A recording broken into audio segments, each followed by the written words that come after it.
지금 보시는 이 그림이 뭐냐면 2028 대입제도 개편 방안 얼마 전에 발표됐죠. 그 2028 대입제도 개편 방안이 나왔을 때 거기에 대해서 우리 입시가 어떻게 바뀌어야 되는지 교수들이 모여서 입학사정관들이 모여서 토론을 했어요. 근데 그 토론에서 숭실대학교 입학처장님이 하신 말씀이 바로 제가 말씀드렸던 그 내용이에요. 무슨 얘기냐? 전 세계는 4차 산업혁명, 인공지능, 빅데이터 등등 때문에 불확실성이 가득한 세상을 살아갈 예정입니다. 그래서 전 세계 교육이 역량 중심의 교육으로 바뀌고 있어요. 역량 중심의 교육이 뭐냐면 새로운 맥락에서 마주하는 문제를 해결하는 힘을 키워주는 교육이에요. 근데 역량 중심의 교육이 잘 되기 위해서는 학생들이 각자 선택한 분야로 자신의 에너지를 통제하고 조절해야 돼요. 그래서 과거에는 학생이 학교에 맞추는 교육이었다면 미래 교육은 학교가 학생에게 맞추는 교육으로 변화해야 돼요. 그래서 그런 교육을 하려고 하는 게 고교학점제라고 합니다. 그런데 이 고교학점제를 잘 하기 위해서 대한민국 교육부가 2022 개정교육과정, 교육과정을 새롭게 세팅했대요. 그래서 이렇게 새롭게 세팅된 교육과정을 올해 2024년 중학교 3학년이 고등학교 1학년이 되는 2025년부터 고등학교에 적용한대요. 그러니까 이 아이들은 과거의 지식 중심의 교육에서 역량 중심의 교육으로 바뀐 교육을 받았으니 입시 제도도 바꿔야 된답니다. 그래서 우리가 어떻게 하면 역량의 관점에서 학생을 선발할 수 있을지 함께 고민해야 되는 거예요. 라고 얘기하는 거예요. 자, 근데 여기에서 나온 논의를 여러분들이 이해하기 위해서는 현재 입시 제도를 좀 이해하셔야 돼요. 그래서 지금 설명드리는 입시 제도는 현재 고등학교 1학년에서 고등학교 3학년까지가 적용되는 입시 제도입니다. 그래서 간단히 설명드리면 수시와 정시가 있는 건 대부분 학부모님도 아실 거예요. 수시는 9월 달에 9장의 원서를 쓰는 거고요. 정시는 9장의 수시 원서가 다 불합격되면 합격이 하나라도 되면 정시 지원기가 없습니다. 모두 불합격되면 12월 말에 수능 성적표 받고 나서 3장의 원서를 쓸 수 있는 게 정시예요. 자, 근데 이건 시기적인 구분이고요. 수시에는 4개의 큰 덩어리의 전형이 있습니다. 가장 4개가 학생부 교과 종합 논술 실기 이 4개가 수시에서 우리 학생이 지원하는 전형의 종류고요. 정시는 수능 성적표를 받고 학생을 뽑기 때문에 수능이 합격을 결정하는 수능 위주 전형이 핵심이고요. 일부 예체능 등등에서 실기 위주 전형이 일부 있어요. 자, 그래서 우리 부모님들이 수능 위주 전형 정시는 잘 알고 계시잖아요. 수능 성적으로 우수한 학생을 줄 세워 뽑는 게 정시입니다. 근데 수시 같은 경우에는 좀 달라요. 무슨 얘기냐면 수시는 수능 성적이 없는 상태에서 원서를 내는 특징이 있습니다. 그래서 대학은 이 학생이 수능 성적을 어떻게 받았는지 모르는 상태로 원서 접수를 받아요. 그리고 학생을 평가합니다. 그래서 수시에서는 수능 점수가 합격을 결정하지 않아요. 그러면 수시에서는 수능 점수가 안 쓰이냐? 그건 아니에요. 수능 최저라고 해서 자격 조건으로는 쓰여요. 이게 무슨 얘기냐? 보통 어, 외대 정도에 가려면 외대는 이렇게 얘기합니다. 우리 대학에 외대에 들어오려면 국어, 영어, 수학, 탐구 수능의 4개 영역 중에 2개 영역의 등급의 합이 4등급이면 우리 대학에 원서 낼 자격 있어 라는 자격 조건을 걸어요. 그럼 제가 선생님 저 수학 2등급이고요. 영어 2등급이에요. 이 합 4니까 원서 내도 되죠? 넌 원서 내도 돼. 이런 거예요. 근데 저는 수학이 2등급인데 모든 게 3등급이에요. 이 합 4가 안 나오는데 저는 어떻게 해요? 너는 원서 내면 무조건 불합격이야. 자격 조건 불충분 이렇게 되는 거예요. 그러면 저 수능 만점 받아도 수시에서는 합격이 안 돼요? 너 안 돼 이거예요. 자, 그래서 수시에서 수능은 자격 조건으로만 쓰인다. 그러면 합격 조건은 뭐냐? 자, 전형마다 합격 조건이 다른데 학생부 교과 전형은 요 내신을 숫자로 비교해요. 그러니까 좋은 숫자가 합격하는 게 학생부 교과 전형이에요. 그럼 예를 들면 저는 저 강원도 산골짜기에 전교생 30명밖에 없는 학교에 전교 1등이에요. 근데 이 친구는 제 경쟁자인데요. 산골짜기에 있는 건 맞는데 중학교 때 전교 1등이 모여있는 민족사관고의 상위 20%에 해당하는 3등급이에요. 여러분이 고려대학교 입학처장님이시면 전교생 30명밖에 없는 고구려 고등학교에 전교 1등 뽑고 싶으세요? 민족사관고에 3등급 뽑고 싶으세요? 당연히 민사고 3등급이죠.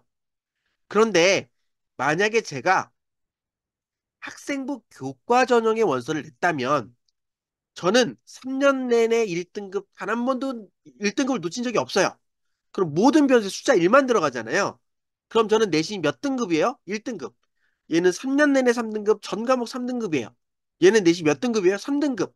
그럼 내신을 숫자로 비교하면 1등급이 이겨요? 3등급이 이겨요?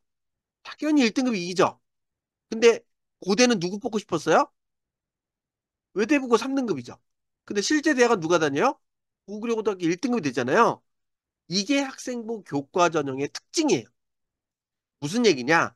학생부 교과 전형은 대학에서 진짜 뽑고 싶은 애를 뽑기에 좀 어려운 전형이다. 그래서 서울대부터 건동수계 숙명여대까지 서울 상위 15개 대학을 딱 잘라놓고 보면 학생부 교과 전형은 전체의 10%밖에 안 뽑아요. 수시 중에서는 20% 정도 뽑아요. 그런데 이걸 왜 뽑냐? 정부에서 뽑으라고 정해준 비율이 10%예요. 왜 그러냐? 야, 서울에 있는 상위권 대학에도 저 지방에 있는 고구려 고등학교 같은데 공부 잘해 좀 들어갈 수 있어야지. 그래서 정부에서 강제로 지역에 있는 아이들을 골고루 뽑으라고 딱 정해놓은 게 학생부 교과 전형이고 상위 10% 정도만 이 학생들을 뽑는다. 이렇게 예시하면 돼요. 자, 그러면 민족사관고 3등급을 뽑고 싶은 대학은 어떻게 학생을 선발해야 될까요? 그렇죠. 내신을 숫자로 비교하지 않으면 되는 거잖아요. 그럼 어떻게 뽑아요? 내신을 숫자로 비교하지 않고 학생부를 종합적으로 평가할 수 있겠죠. 그러면 많은 부모님들이 학생부를 도대체 어떻게 보는 거냐 이렇게 얘기하실 텐데요. 각 대학은 학생부를 통해서 먼저 그 학교의 수준을 먼저 봅니다. 무슨 얘기냐? 민족사관고 3등급 여러분 왜 뽑고 싶으셨어요? 민족사관고 애들이 공부를 잘하는데 그중에 상위 20%면 진짜 잘하는 애니까 뽑으려고 했던 거잖아요. 자, 그럼 대학이 어떻게 뽑냐면 민족사관고 애들은 공부를 잘하는 애들이죠. 그럼 선생님이 시험 문제를 어렵게 내도 풀 준비가 되어 있나요? 안 되어 있나요? 당연히 되어 있죠. 그럼 그 아이들의 국, 영수, 과목 평균, 중간고사 평균은 90점에 가까울까요? 50점에 가까울까요? 당연히 90점에 가깝죠. 자, 그리고 성적표에 표준 편차가 있습니다. 이게 뭐냐면 평균으로부터 아이들이 얼마나 골고루 멀리 퍼져 있냐 하는 거예요. 그래서 공부 잘하는 애와 못하는 애 성적이 많이 떨어진 표준 편차가 크고 모든 애들이 평균에 다닥 붙어 있으면 표준 편차가 작아요. 민사고는 표준 편차가 클까요? 작을까요? 작죠.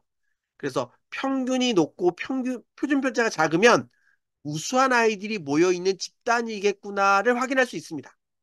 그리고 그 아이들이 배우는 교과 편성을 봐도 아 이게 외고구나 과고구나 국제고구나 혹은 뭐 전국 단위 자사고구나 이런 대충 알 수 있어요. 그래서 그 학교의 수준을 먼저 보고 그 다음에 그 아이 위치를 봐요. 이 학교에서 얘가 상위 20%야? 공부 잘하는 애네. 거기 학생부를 꼼꼼히 읽어보니까 진짜 괜찮은 것 같아요. 야, 얘 면접에 오라 그래 이러는 거예요. 야, 전교생 30명밖에 없는 학교에 전교일 때 뭐 얼마 대단한 거야. 한 반에 1등이잖아. 아니, 그런데 얘는요, 3년 내내 전 과목 단 한 과목도 놓지 않고 1등급이고요. 선생님이 얘에 대한 친애 너무 자자하세요. 그래? 진짜 그러네? 그럼 걔도 면접 오라 그래. 그래서 10명 뽑는데 30명을 면접에 불러다가 애 하나 앉혀놓고 교수가 꼬치꼬치 따져보면서 진짜 우수한 10명을 뽑는다? 학생부 종합전형. 생각보다 대학의 관점에서는 학생부 종합전형이 우수한 아이를 뽑는데 굉장히 유리해요. 그래서 서울에 있는 상위권 대학은 전체의 30%, 수시만 딱 잘라놓고 보면 거의 60% 가까운 비율을 학생부 종합전형으로 선발합니다. 그런데 대학의 관점에서 학생부 교과 전형은 뽑고 싶은 애가 안 뽑혀요. 학생부 종합전형을 뽑고 싶은 애가 뽑히는데 돈과 에너지가 너무 많이 들어요. 그래서 보조적으로 쓰는 전형이 논술위주 전형입니다. 논술위주 전형은 나 내신도 못 믿어. 학생부도 못 믿어. 그러니까 수능 최저, 우리가 원하는 최소한의 수능 성적을 갖춘 애들 중에 우리가 낸 논술 문제 잘 푼 애 뽑을 거야 논술위주 전형이에요. 근데 이 논술 문제가 생각보다 어렵습니다. 그래서 고차원적 사고력을 평가할 수 있는 논술 시험을 잘 본 애를 뽑겠다. 논술 위주 전형. 그리고 실기 위주 전형. 그럼 보통 이제 예체능 생각하시잖아요. 그래서 예체능도 있고 혹은 뭐 과학 특기자, 어학 특기자 이런 애들도 뽑아요. 그래서 입시 중에 유일하게 학교 밖 스펙을 반영하는 전형이 실기 위주 전형이다. 근데 보통 우리 주변에 있는 애 이렇게 특기자들이 많이 없잖아요. 그래서 대부분은 종합, 교과, 논술 이 세 개 전형으로 6장의 원서를 쓰고 6장의 원서 중에 다 떨어지면 12월 말에 수능 성적을 갖고 수능 전형 정시로 3장을 쓴 입시를 치른다 이거예요. 자, 근데 지금 말씀드렸던 핵심 4개 전형 수시에서의 종합, 교과, 논술 그리고 정시의 수능 위주 전형을 딱 봤을 때 아까 말씀드렸던 역량 중심의 평가에 가장 적합한 전형은 뭘까요? 그러니까 여기에 대해서 앞서 말씀드렸듯이 교육 전문가들이 토론을 했던 거예요. 이때 숭실대학교 입학처장이 뭐 종합적으로 이게 무슨 얘기를 했냐면 대학의 관점에서 역량 중심의 교육 과정이 메인인 2022 개정 교육 과정이라면 당연히 학생부 종합전형이 그 2022 개정 교육 과정 취지에 가장 잘 맞는다. 다만 지금 학생부에서 대학에서 못 보게 하는 게 많습니다. 봉사활동도 못 보고요.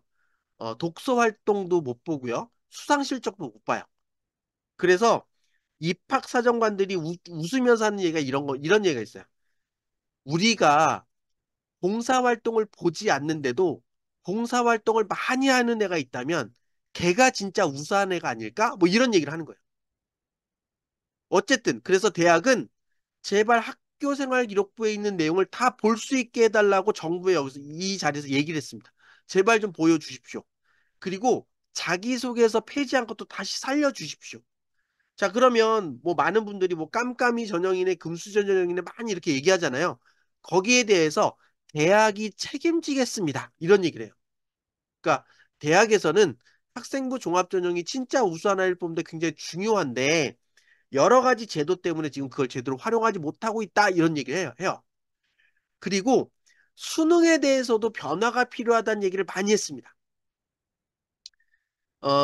그리고 가장 대표적인 게 지금 이번에 의대 뭐 광풍 이런 거에 나타나는 것처럼 아이들이 정시로 대학에 들어오면 한 문제만 더 맞췄어도 내가 뭐 서강대 다니는 애가 하나만 더 맞춰도 내가 연고대 갈 수 있는데 연고대 다니는 애도 한두 개만 더 맞췄으면 내가 서울대 가는데 서울대 다니는 애가 한두 개만 더 맞추면 나 의대 가는데 뭐 약간 이런 느낌이잖아요. 그래서 수능으로 대학에 들어온 애들이 다 도망가요.